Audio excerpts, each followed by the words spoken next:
다음 주 오전에 우리 주일학교 학생들 이제 배우는 내용과 더불어서 교사들이 또 참여하시고 또 함께 말씀을 먼저 배우고 한 주 동안 익힐 수 있는 또 일반 모든 성도들에게는 또 진행하는 과정 가운데서 그 순서대로 그 진행하는 과정을 배우면서 성경을 좀 더 깊이 또 자세하게 이렇게 배워나갈 수 있는 시간을 가지려고 합니다.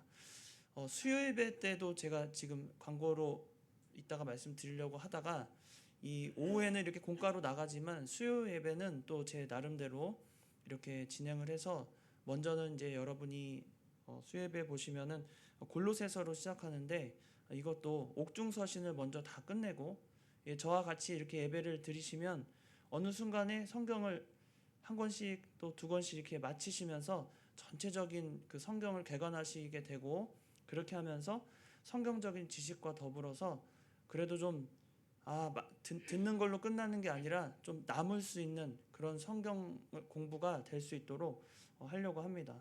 그게 제가 그 은사가 있는 것 같아요. 제 지난 교회에서도 그렇고 그런 식으로 해서 이렇게 기억에 남고 또 배운 게 남는 신앙 이런 것들이 우리에게 좀 필요하지 않나. 제가 이 말씀을 드리면서 조심스럽기도 하지만 여러분 그 이단들 있잖아요. 우리가 막 무시하고 저거 뭐 이단 뭐 나랑 상관없다고 하는 그 이단들 있죠. 그런 사람들이 우리보다 성경 지식은 훨씬 뛰어납니다. 저도 대학 시절에 뭐 여러 이단들을 만나봐서 아는데 저도 그 대학 시절에도 그 대학 선교회에도 참석되어 있었고 전국 뭐 그런 데도 참여를 해봤었고 다 해보니까 이단들이 성경 공부를 얼마나 잘하는지 몰라요. 여러분 대단합니다. 그들은. 근데 그들과 싸울 수 있는 방법이 뭐냐? 그들을 연구할 게 아니라 우리가 가진 것을 우리가 확실히 알아서 그것으로 우리의 그 확신 있는 신앙을 키워가는 게 가장 중요합니다. 21세기에 유명한 그 로이드 존스 목사님이라고 계시는데 그분이 오후 시간에 항상 강해 설교를 하시면서 주장한 게 있어요. 늘 강조하던 게 그게 뭐냐면 우리 것을 가장 잘 아는 사람이 신앙적으로 흔들리지 않고 이단과 싸워 이길 수 있다. 그걸 항상 강조했거든요. 그걸 이어받은 게 요즘에는 저도 가끔 설교를 자주 듣지만 여러분이 LA에 가면은 유명한 교회가 있습니다. 전 세계적으로 유명한 교회. 그레이스 커뮤니티 철치라고 거기에 척 스미스 목사님이랑 나중에 제가 존경하는 존 메가더 목사님 같은 경우에 또 계셨고 그래가지고 그 안에서 여러 가지 제가 설교로 듣고도 하는데 그분들이 강조하는 면의 채점이 뭐냐면 제발 성경을 가르치고 제발 성경을 배우고 또 성경을 좀 함께 연구하라. 요한복음에 나오거든요. 요한복음에도 성경을 연구하라는 말이 나오는데 우리가 그런 부분이 우리가 정말 긍지와 자부심을 가지려면 우리가 영학교의 또 성도다라는 그 자부심과 긍지를 가지려면 그 정도 훈련을 해야 돼요. 성경을 정말 잘 배우고 또 자세히 알고 기도하는 거 들어보면 우리 권사님들이나 집사님들이 얼마나 성경에 대해서 관심을 갖고 또 애정이 있고 또 그런 마음들이 있는지를 알 수가 있습니다. 다른 말보다 성경이 제일 좋죠. 무슨 말보다. 그래서 우리가 계속 그렇게 이어가서 배울 예정이니까 할 수만 있으면 참여 많이 하시고 우리 인생에서 성경을 많이 아는 것만큼 가치 있는 일도 없습니다. 오늘 마태복음을 이제 시작하게 되는데요. 이 마태복음은 성경의 성경을 이제 66권의 성경이 있는데 66권의 성경을 구분을 좀 짓습니다. 뭐 시가설할지 지혜설할지 아니면 옥중서신 우리가 말한 제가 처음에 말한 그 옥중서신이랄지 아니면 뭐 이렇게 구분을 하는데 뭐 목회서신이랄지 그런데 이 마태복음은 공관복음에 속해 있는 복음서입니다. 여기서 이 공관이라는 뜻이 관이 관찰한다는 뜻이에요. 공은 공통으로 그러니까 다 같이 함께 관찰하는 복음서다라고 해서 공관복음이라고 이름을 붙게 됩니다. 그 공관복음의 복음서가 총 4개잖아요. 마태, 마가, 누가, 요한복음이 있죠. 그런데 이 요한복음 빼고 마태, 마가, 누가 이 3권을 공관복음서라고 우리는 분리를 합니다. 이유는 이 3권의 마태, 마가, 누가에 나와 있는 사건들이 공통적인 사건들도 있고 개별적인 사건들도 있어요. 누가복음에만 나오는 성경 그 이야기가 있고 마가복음에만 나오는 성경도 있고 마태복음에만 기록된 성경도 있지만 전체적으로 봤을 때는 아주 공통적으로 이렇게 같이 나오는 나오는 이야기들이 이 공간복음에 있다는 거예요. 그래서 우리가 마태복음을 보면서도 뭘 같이 봐야 돼요? 그러면 마가와 누가복음을 같이 보는 겁니다. 그래서 어떤 시각으로 왜 이렇게 다르게 표현했을까? 이렇게 구분하면서 공부하는 게 첫 번째가 돼야 할 것입니다. 거기서 이 공간복음에 있어서 뭐 그 마태 이제 기록한 마태나 마가나 누가의 그 성격이 잘 드러나 있어요. 누가복음 같은 경우는 누가가 누구예요? 네, 사도행전은 누가 지었어요? 네, 사도행전은 누가 지었어요? 그러면 예 그러면 됩니다. 네, 사도행전은 누가 지었어요? 예. 아시겠죠? 사도행전 누가가 지었어요. 누가가 짓고 이 누가복음도 누가가 지었잖아요. 누가의 직업이 뭐죠? 잘 아듯이 의사잖아요.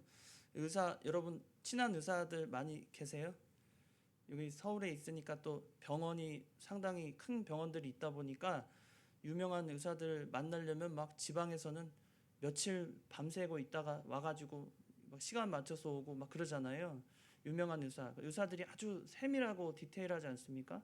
누가복음을 기록한 누가의 복음을 기록한 것을 읽다 보면 얼마나 이 사람이 정말 의사로서 그 디테일한 부분들을 놓치지 않고 기록했는지를 잘 보여져요. 비교하면 보여집니다. 마가 같은 경우도 마찬가지, 마태도 마찬가지. 그런데 오늘 마태복음에 나와 있는 이 1장의 전체 내용에서 가장 중요한 것은 예수님이 탄생하셨다는 그 자체가 가장 우리에게 큰 진리를 주는 것입니다. 예수님은 이 땅에 오실 때 하나님의 뜻대로 오셨고 또 하나님의 뜻을 이루셨고 또 하나님의 뜻대로 지금은 우편에 앉아 계시면서 우리를 지켜 보호하고 계십니다. 그게 예수님의 사역이었죠. 근데 이 예수라는 이름 그 자체가 구약에서는 조슈아라고 해서 여호수아를 말해요. 그러니까 예수라는 이름이 구약에서는 여호수아로 불려졌고 그 여호수아가 이제 신약에 넘어와서 예수라는 이름으로 들려진 겁니다. 그건 언어적인 차이예요. 히브리어냐 헬라어냐 차이에서 그 여호수아가 예수라는 이름을 갖게 됩니다. 그 뜻은 동일하고요. 오늘 본문의 21절에 나오죠. 그가 자기 백성을 그들의 죄에서 구원할 자. 이것이 바로 조슈아, 또 예수, 또 여호수아 이 뜻이 다 통하는 겁니다. 예수님께서 이 땅에 오실 때 그냥 오시지 않습니다. 하나님은 얼마나 지혜로우신지 한 사람이 태어나는 것인 것처럼 보이지만 그 한 사람으로 말미암아 온 인류를 구원해 내시기 위해서 하나님은 그 안에 여러 가지 그 계획된 대로 다 역사하시고 실천하셔서 우리에게 이 마태복음 1장을 기록에 남겨주신 겁니다. 처음에 마태복음 1장 1절을 읽으면 낳고만 기록되어 있으니까 상당히 부담스러워하고 이건 좀 건너뛰자라고 생각하고 읽기가 쉽습니다. 그러나 여러분 태어날 때 생각해 보세요. 여러분이 태어날 때 어떻게 태어나셨습니까? 온갖 그 우주의 기운과 뭐 그런 걸 해가지고 막 이렇게 해서 그렇게 태어났다고 생각하시잖아요. 우리가 아이 하나 태어날 때 그 귀한 생명이 하나 태어났을 때 엄청난 그 감격과 그 사랑과 위로를 받지 않습니까? 여러분의 부모님이 여러분이 태어나는 그 순간부터 지금까지도 부모님이 살아 계시다면 여러분을 생각할 때 그 끔찍한 정말 말로 다할 수 없는 사랑을 쏟아 부어도 부족한 그런 자녀로 여러분이 지금 태어나셨고 또 여러분의 자녀를 낳을 때도 여러분이 그런 감격을 누리면서 그 아이를 안아주고 키우지 않으셨습니까? 하나님께서 예수 그리스도를 이 땅에 보내주실 때는 독생자이심에도 불구하고 우리의 모든 죄를 사해 주시기 위해 이 마태복음을 기록하실 때 누가 누구를 낳았다는 단순한 그냥 계보의 기록이 아니라 이 안에 하나님께서 우리에게 반드시 알아야 되는 그런 교훈들을 우리에게 남겨주셨다는 겁니다. 그 첫 번째가 하나님은 말씀하시는 대로 다 이루신다는 거예요. 예언 성취입니다. 예언 성취. 하나님께서는 예수님께서 이 땅에 오실 것을 다 아시고 또 그렇게 모든 것을 계획하셨는데, 그때 사람들은 예수님에 대해서 받아들이는 자도 있고 그렇지 않은 자도 있었죠. 그런 모든 세월 가운데서 하나님은 사람의 생각으로는 될 것 같지 않았던, 막 세월을 지나서 여러분이 만약에 10년 전에 어떤 약속을 한 거 지금 기억하세요? 10년 전에 누구한테 약속을 한 걸 혹시나 기억하세요? 저는 재밌는 얘기를 하나 해드리면, 제가 그 예전에 태어난 그 교회에서 어떤 집사님이 저한테, 제가 그분을 그 대학 다니고서부터 뭐 좀 도와달라고 그래가지고 거기서 일을 좀 도와드렸거든요. 그래서 너무 고맙다고 하면서 무슨 약속하셨냐면, 제 아이가 태어나면 유모차를 사주시겠대요. 그 약속을 했었어요. 제가 대학 가고서 아직 결혼하려면 아직도 멀었고, 근데 뭐 그 약속이나 뭐 알고 계실까? 그러고 나서 이제 세월이 지났죠. 약속이 지켜졌을까요? 안 지켜졌을까요? 그렇게 은혜롭게 됐었으면 참 감사하겠죠. 그런데 그렇지 않았어요. 근데 그런 걸 보면서 제가 깨달은 게 뭐였냐면, 사람들은 어떤 말을 하면 그 말을 지켜나가는데 세월이 지나면 다 잊어버리고 까먹고, 그래도 그게 괜찮다고 여기면서 살아갑니다. 그런데 우리 하나님은 그렇지 않으세요. 한 번 내뱉은 말씀을 반드시 이루시고 언젠가는 하나님의 뜻에 따라 하나님의 때에 맞춰 다 이루어 가신다는 거예요. 이 계보를 통해서 우리에게 보여주십니다. 처음 아브라함과 다윗의 자손 예수 그리스도의 계보라 그랬죠. 이 한마디에 우리는 하나님이 얼마나 놀라우신지를 깨달아야 돼요. 하나님이 얼마나 그 말씀대로 모든 걸 성취하시는지, 그러면 과거에도 이렇게 하셨는데 현재를 사는 우리에게도 이런 말씀, 은혜의 말씀을 주시고 그 말씀대로 이루실 거라고 믿어야 하는 겁니다. 그 믿음을 이 마태복음 1장이 가장 먼저 세워나가는 거예요. 전제로 세우는 거예요. 하나님의 말씀은 결코 땅에 떨어지지 않고 반드시 이루어 가신다. 여러분 그걸 믿으셔야 됩니다. 그리고 이 계보에 나와 있는 여러 인물들, 여러분이 다 아십니까? 인물들 다 아세요?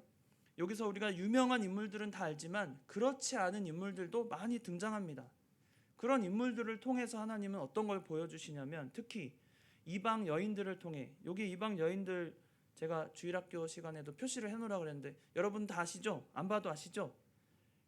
이방 여인들, 여기 4명의 이방 여인들이 나오는데 3절에 다말하고, 그 다음에요, 네 5절에 라합하고, 5절에 또 룻하고, 그 다음에 6절에 우리아의 아내, 이렇게 등장하죠. 이 이방인들, 이방 여인들, 이들의 뭐 한 예만 들어도 이 룻이라는 인물도 모압 족속이잖아요. 사실은 이 모압 족속이 어떤 인물입니까? 모압이라는 것이, 모압은 실제로 그 룻이 자기 딸들을 통해서 낳은 자식이란 말이에요. 모압 자손이. 얼마나 우리가 생각하면 어떻게 그런 일을 할 수 있냐고 막 세상 사람들을 다 욕할, 그러나 그런 자들조차도 하나님의 백성이고 하나님이 택하시면 그들을 변화시키고 하나님께로 인도해서 그들을 하나님의 백성답게 만들어 가시는 그 역사가 하나님이 이루신다는 거예요. 여러분 여러분이 다들 대단한 가문에서 태어나신 줄로 생각하는데, 우리가 얼마나 대단한 가문에서 태어났습니까? 쭉쭉 위로 올라가면 우리의 부모님의 부모님 쭉 올라가면 우리는 얼마나 대단한 가문에서 태어났어요? 바로 이 아브라함과 다윗의 자손 예수 그리스도 계보에 우리도 참여하고 있다는 거예요. 대단한 계보입니다. 이보다 뛰어나고 놀라운 계보 어디에도 없어요. 누구 왕의 출신, 저도 그 전씨인데, 저도 계보를 따지면 우리나라에서 말하는 그 계보의 첫 번째 시조가 누구냐면 태조 왕건이에요. 왕건. 대단하죠? 왕족. 예, 왕건인데 왕족으로 태어났으면 뭐예요? 뭐 그런 아무 의미가 없는데, 그런 계보를 다 따지는 것이 아니라 이 마태복음 1장에서 말하고 있는 계보는 하나님께서 택한 모든 백성을 구원해 내실 그 구원의 계획을 이 계보를 통해 보여주시는 거예요. 어떤 출신, 어떤 형편, 어떤 성격, 그런 걸 다 떠나서 하나님을 믿는 자들로 하여금 하나님이 그 믿음의 계보를 이어갈 수 있도록 하나님이 이끄신다는 겁니다. 또한 이 계보에는 수많은 인물들이 생략되어 있어요. 그 생략된 이유는 첫 번째는 죄를 지었기 때문에 생략된 인물들이 있고, 두 번째는 그런 인물들이 하나님의 그 믿음의 계보에 포함시킬 수 없다는 그 심판의 의미도 이 계보에 새겨져 있습니다. 그래서 여기 보면 한 예로 8절 같은 경우에 아사는 여호사밧을 낳고 여호사밧은 요람을 낳고 요람은 우시아를 낳았다고 그랬죠. 그럼 여기 끝에 요람이 우시아를 낳았다고 그러면 요람이 우시아를 진짜 낳은 걸로 보이지만 실제로는 그 사이에 3명의 왕이 있었어요. 근데 이들은 아주 잔혹하게 자기 아버지의 뜻을 버리고 하나님을 버리고 범죄하고 자기가 왕이 되었을 때 자기 친족들을 다 죽이면서 자기가 그 권세를 누렸던 그런 왕들을 다 삭제했다는 거죠. 이런 모습을 보면 하나님께서 악인들은 심판하시고 또 하나님의 택한 백성들을 또 이끌어 가신다는 거예요. 그런데 또 재미있는 이야기는 10절에 히스기야는 므낫세를 낳잖아요. 근데 므낫세는 그 열왕기 하에 보면 므낫세의 행실이 그렇게 좋지 못하거든요. 아주 잔혹하고 아버지로부터 도대체 뭘 배웠나 싶을 정도로 히스기야 왕은 우리가 얼마나 선한 왕으로 압니까? 자기의 병이 걸렸을 때 병이 있을 때 하나님 앞에 무릎 꿇고 기도하면서 제 병을 고쳐달라고 그렇게 간절히 기도했던 왕이잖아요. 그래서 하나님께서 이 히스기야 왕을 고쳐주시고 그런 큰 역사를 이루어 주셨는데, 그런 히스기야 왕이 1차 종교 개혁을 일으킨 왕이라고 볼 수 있거든요. 나중에 이제 요시야 왕이 등장해서 최종적인 종교 개혁을 일으키는 왕으로 등극하는데, 그 사이에 므낫세 왕이 굉장히 잔혹한 왕인데도 불구하고 기록한 것은 뭐냐면 하나님께서 하나님의 그 믿음의 계보가 절대로 실패하지 않고 아무리 악인이 날뛰고 악이 창궐한다고 해도 하나님이 뜻하시는 그 믿음의 계대는 영원히 지속되고 이어진다는 것을 단편적으로 보여주는 겁니다. 우리가 하나님의 역사를 여러분 너무 가볍게 여기시면 안 됩니다. 하나님이 교회를 이끌어 가실 때 하나님은 그 주권대로 일하시면서 수많은 악인들을 상대하시고 그들의 악한 계획이나 여러 형편들을 다 하나님이 알고 계세요. 왜 모르시겠어요? 우리의 중심을 아시는데, 다 보고 계시는데, 그렇다고 해서 악인들이 창궐하고 악이 선을 이기는 것처럼 보이는 세상이 되더라도 그 안에 하나님의 신실한 종들과 하나님의 신실한 말씀을 따르는 자들을 위해서라도 하나님은 먼저 약속하신 구원의 그 계보를 계속 이어가게 하신다는 겁니다. 소망을 가지세요. 하나님이 우리 편이기 때문에, 하나님이 우리의 영원한 편이 되어주시기 때문에 악이 우리를 이길 수 없고 또 선이 질 수 없는 그런 구조적인 구원의 틀을 하나님께서 완성하시고 그 완성된 모습을 보여주시려고 예수 그리스도를 이 땅에 임마누엘로 보내주신 것입니다. 우린 그런 예수님을 믿는 거예요. 우리에게 소망은 다른 게 아닙니다. 우리가 믿는 예수님이 진실하시고 또 영원하시고 자존하시고 능력이 무한하시고 무한한 지혜가 있다고 믿어야 되는 것이 우리 믿음의 본질 아닙니까? 그렇지 않으면 믿을 가치가 없는 거예요. 그러나 감사하실 것은 기독교가 시작된 이 역사 안에서 한 번도 기독교가 실패한 적이 없습니다. 그 암흑시대라는 중세시대에도 하나님께서 보호하시고 지키시고 성경조차도 그 마지막 권까지도 다 보존하셨잖아요. 그래서 여러분이 보고 있는 성경이 지금 우리가 대하고 있지 않습니까? 예전 같으면 여러분이 한 1500년 주전 1500년 정도에 태어나셨더라면 성경이 완성된 이 66권도 보지 못해요. 또 번역도 잘 안 돼 있어서 무슨 뜻인지도 모르고 그냥 앉아있다가 예배라고 참여했다가 무슨 뜻인지도 모르고 그냥 듣고 나가야 되는 그런 경우. 그러나 지금이 얼마나 은혜로운 시대를 여러분에게 하나님이 열어주시고 보여주셨습니까? 이것은 하나님께서 지금의 시대를 사는 우리에게 너희를 가장 사랑하는 하나님께서 가장 좋은 방법과 가장 은혜 넘치는 방법으로 너희를 인도하신다는 사실을 우리에게 보여주는 겁니다. 그래서 믿음의 계보는 실패 없이 영원히 이어질 것이고 우리에게 참된 교훈을 계속해서 주실 거예요. 우린 그것을 믿는 겁니다. 여기서 보면 하나님께서 그 예수님이 탄생하실 때 그 성령으로 잉태하게, 마리아를 통해 성령으로 잉태하시잖아요. 이 성령으로 잉태하신 것, 그 사건이 얼마나 대단한 거냐면 성령으로 잉태함을 받은 사람은 유일하신 예수님밖에 안 계십니다. 그렇죠? 여러분, 성령으로 잉태하신 그런 거 없잖아요. 성령을 우리가 받은 바가 없습니다. 오직 예수님. 그것은 오직 유일하신 하나님을 증거하시고, 또 마리아라는 여성의 몸을 통해 오신 것은 참 사람이심을 다시 한번 강조하셔서 참 하나님이시고 참 사람이신 예수님을 우리에게 보여주신 거예요. 예수님이 사람이셔야 하기 때문에, 사람이셔야 하는 이유는 우리의 모든 죄를 채울하시고 그 죄값을 온전하게 같은 값으로 치르시기 위해서 오직 사람의 몸으로 오셔야 하고, 그러나 사람의 몸으로 오시되 죄가 없으셔야 하기 때문에 성령으로 잉태함을 받으신 겁니다. 이런 경우는 없습니다, 여러분. 성경의 그 어디에도 예수님 외에, 또 우리가 사는 모든 역사를 다 뒤집어 봐도 예수님과 같이 성령으로 잉태하시고 사람의 몸으로 오신 분은 없으신 거예요. 유일하신 겁니다. 유일한 거예요.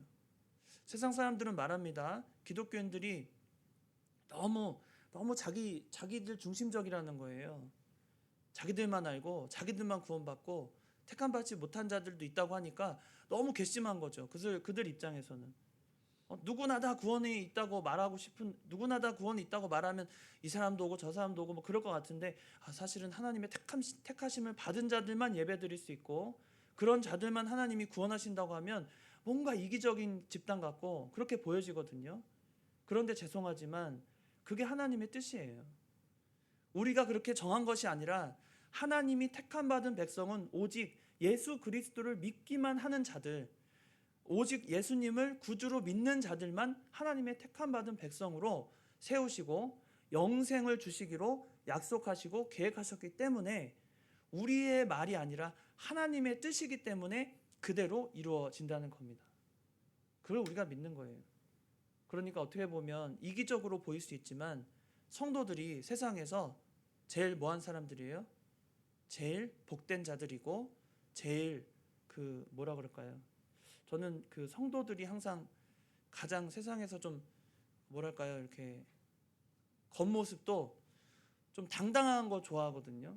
성도들이 막 주눅들어서 어디 가서 뭐 말할 때 저 기독교인이라고 말도 못하고 기독교인 이렇게 그냥 막 소개할 때도 그냥 대충 이런 거 말고, 정말 기독교인들은 어디 가나 좀 당당한 모습으로 내가 가지고 있는 특권이 얼마나 놀라운 건지를 좀 세상 가운데서 드러내면서 사는 거 참 좋아하거든요.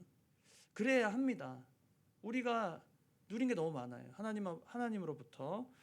그런데 하나님께서 이 역사를 이루실 때 어떤 자들을 이용하시냐면, 오늘 본문에 보니까 요셉과 마리아를 사용하셔서 예수 그리스도를 임마누엘로 이 땅에 오게 하셨는데, 그때 요셉의 모습을 보니까 뭐라 그래요? 요셉은 19절에 중요한 구절이 나오는데, 그의 남편 요셉은 의로운 사람이라 그를 드러내지 아니하고 가만히 끊고자 하여, 이렇게 말했거든요. 의로운 사람이라고 그 성경이 하나님이 인정하고 이렇게 표현을 우리에게 남겨놓지 않았습니까? 의로운 사람이, 하나님 앞에 의로운 자, 이렇게 평가받기를 우리는 서원하고 평생을 의로운 자로 살려고 애써야 합니다. 하나님이 의로운 자가 되어야 하나님의 그 큰 역사에 쓰임받는다는 거예요. 그럼 의롭다는 게 무엇일까? 이 요셉이 말하는 의라는 것이 무엇인가 보면, 하나님의 뜻대로 모든 걸 순종하는 자, 그리고 하나님의 뜻을 기뻐하고 자신을 드러내지 않는 자, 이런 모습이 이 요셉에게서 등장합니다. 또한 사람 사이에서는요, 아주 불경스럽다고 마리아를 치부할 수 있는 그 사회적 분위기에서 요셉은 어떻게 합니까? 그 약자를 보호하고 마리아를 지켜내려고 하는 그런 아주 그 근본적으로 사랑이 많은 자로 보여집니다. 의로운 사람은 하나님이 의롭다고 평가할 때는 그 사람이 행실이 뭐 깨끗하고 그런 것도 있겠지만, 무엇보다 사랑이 많아서 약자를 보호하고 하나님이 기뻐하신 일에 힘쓰고 자신을 드러내지 않는 그런 자를 하나님이 기뻐하시고 들어 쓰신다는 겁니다. 믿음은 별거 없다고 제가 아침에 말씀드렸죠. 우리가 믿음을 쓸 때는 별거 없습니다. 하나만 지키시면 돼요. 하나님 말씀을 진리로 믿고 그 진리대로 순종해 가는 것. 그것이 우리에게 반드시 필요한 그 우리의 믿음의 자세가 될 것입니다. 하나님께서 이 마태복음과 복음서 전체에서 참 하나님이시면서 참 사람으로 이 땅에 오신 것은 우리에게 하나님의 최고의 기회를 주신 거예요. 하나님의 백성이 될 수 있는 가장 단순하지만 최고의 순간을 우리에게 주신 겁니다. 예수님이 이렇게 오셔야만 우리가 그 예수님을 믿어서 구원에 이를 수 있어요. 그 외에는 없습니다. 죄송하지만 그 외에는 없어요. 요즘 교회가 굉장히 시끄러워요. 어떻게 시끄럽냐면 예전에는 예수님을 믿기만 하면 구원 얻는다는 이 교리가 굉장히 그 보수적인 그 기독교 그 물결에서는 이게 흔들리면 안 된다. 이게 진짜다라고 계속 이렇게 강한 그 어조들이 많이 이렇게 등장을 해서 당연하게 여겨졌거든요. 예수님을 구주로 믿고 또 그러므로 말미암아 구원을 얻는다는 이 이신칭의로부터 여러 가지를 그냥 단순한 진리 그 하나를 믿는 걸로 우리는 끝까지 붙잡고 살았는데 지금은 이 사람 저 사람의 의견이 다 옳다는 거예요. 아닙니다. 시대는 변해도 말씀은 하나님이 하신 말씀 곧 진리는 변할 수가 없는 거예요. 우린 이것을 지켜나갈 의무와 우리의 그 책무가 있는 것입니다. 믿는 자라면 이 마태복음을 읽으면서 하나님의 놀라운 그간의 역사, 여기서 제가 다 설명 안 드렸지만 아브라함과 또 그 이후에 있는 이삭, 야곱 수많은 사건들을 우리가 접하지 않았습니까? 구약 성경을 통해서 그때 우리는 어떤 마음을 받았습니까? 시대는 다르지만 그때 하나님을 믿는 자와 지금 지금 하나님을 믿는 자가 같은 신앙입니까? 다른 신앙입니까? 같은 신앙이라는 것을 우리는 고백해야 돼요. 시대는 다르더라도 우리와는 전혀 생활의 모습이 전혀 다르더라도 먹는 것조차도 다르더라도 우리는 그들이 가지고 있는 오직 예수 그리스도를 믿는 그 믿음이 우리에게도 그 믿음으로 역사하고 우리도 그 믿음으로 말미암아 구원 얻음을 확신하는 그런 신앙을 여러분이 가지시기 바랍니다. 오늘 마태복음의 이 교훈들을 통해서 우리가 가진 신앙이 정말 그냥 단순하게 어떤 사람의 주장을 받아들이는 것이 아니라 오직 역사가 시작되는 순간부터 지금까지 단 한 차례도 변함없이 말씀대로 성취하시는 그 하나님을 우리가 바라보고 믿음으로 우리도 아주 위대한 하나님을 믿는다는 사실을 여러분이 잊지 마시기 바랍니다. 우리의 본질은 하나님께 있는 거예요. 그 위대하신 하나님이 지금도 살아 역사하심을 믿는 겁니다. 그냥 단순히 역사적인 사실을 믿을까 말까 고민하는 게 아니라 그래서 요즘에 종교 그 기아성하고 백석이 지금 통합 추진을 해가지고 거의 지금 한 98% 이제 한번 모이기만 하면 되는 거거든요. 어떻게 그런 일이 있을 수가 있습니까? 말도 안 되는 일이 있어요. 여러분은 이게 그냥 교회 제가 요즘에 어떤 얘기를 들어보니까 어떤 청년이 그런 얘기를 해요. 목사님 그 요즘 MZ 세대 그런 얘기 많이 하잖아요. 근데 MZ 세대가 점점 나이 그 연도가 어떨 때는 저도 포함이에요. MZ 세대. 그래서 기준을 잘 모르겠다고 MZ 세대들 이런저런 얘기를 하다가 하는 얘기가 목사님 요즘 청년들 MZ 세대들은 기독교를 잘 구분 못한대요. 그러니까 신천지나 우리 영화교회나 다 똑같은 기독교로 본다는 거예요.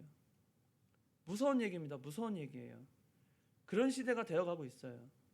우리가 우리의 신앙 오직 예수 그리스도를 믿기만 하면 구원 얻는다는 이 기초가 되고 놀라운 우리의 구원의 하나님의 계획이 우리에게 임했을 때 그것을 단단히 붙잡고 마지막까지 끌고 하나님 앞에 영광을 위해 사는 우리가 되어야 할 텐데 시대가 점점 그건 너무 고리타분하고 아니라고 말하고 있는 그런 시대를 지금 우리가 맞이하고 있습니다. 그때 우리가 마태복음을 읽을 때 여러분 누가 낳고 아우 지겹다 누가 낳았냐 이걸 보는 게 아니라 이 안에 세세하게 주장하신 하나님의 역사가 어떻게 나까지 이끌어 내가 사는 이 시대까지 이어져 왔는지를 우리가 바라봐야 되는 거예요. 여러분은 혼자 된 게 아닙니다. 여러분은 단순하게 어떤 진리를 받아들여서 어느 순간에 기독교인이 된 것이 아니라 하나님은 이 세상을 창조할 때부터 여러분을 생각하고 택하셔서 여러분 때에 하나님이 구원받을 수 있도록 모든 여건을 마련하시고 여러분을 이 자리로 부르신 겁니다. 또 이 교회로 부르신 것도 마찬가지. 수많은 교회가 있어요. 한 달에도 몇 개씩 교회가 사라지고 몇 개씩 무너지고 또 이단에게 넘어가기도 하고 그런 일들이 비일비재합니다. 속이고 넘어가는 경우가 너무 많아요. 하나님의 교회 같은 경우도 제가 있던 교회들도 주변에 막 처음에는 개인적으로 교회를 사들인 것 같은데 알고 보니까 하나님의 교회에서 그 돈을 투자해가지고 교회를 다 사들이고 그런 일이 얼마나 많은지 몰라요. 다시 그거를 번복하는데 법적 싸움을 엄청 많이 하는 교회들도 많고 복잡합니다. 그런데 그 안에서 여러분 우리는 그런 거 너무 신경 쓰지 마시고요. 우리가 해야 될 것은 역사가 시작되는 순간부터 지금 내가 살아가는 이 시대까지 오직 살아계신 하나님께서 우리 가운데서 주장하시고 인도하시고 우리를 붙드셔서 여기에 나를 만드셨다는 그 믿음을 우리가 굳건히 붙잡아 살아가시는 저와 여러분이 되시기 바랍니다. 다 같이 기도하시겠습니다. 살아계신 하나님 아버지, 오늘 주께서 정하신 귀한 주의 날입니다.